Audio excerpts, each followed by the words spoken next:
algunos muslos.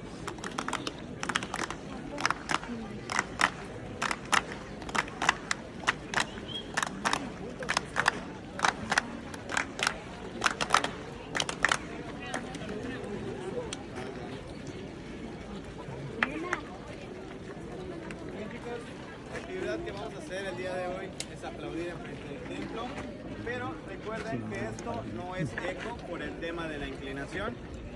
El sonido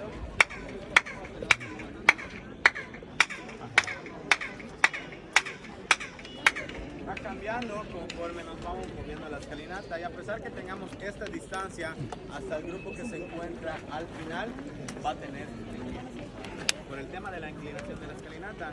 Tenemos 4 fachadas, a pesar que la fachada sur y la fachada oriente no estén restauradas, no quiere decir que el sonido no se va a seguir reproduciendo, porque tienen la misma.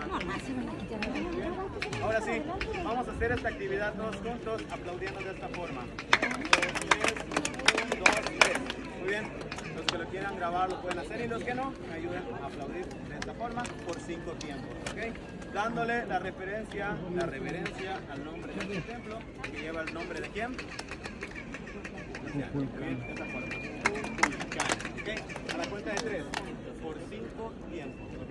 El que se confunda, chicos, déjenme decirle que va a ser sacrificado, ¿ok? A la cuenta de 3, 1, 2, 3.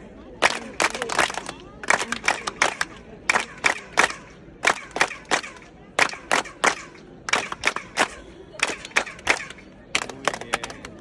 Tenemos varios sacrificados.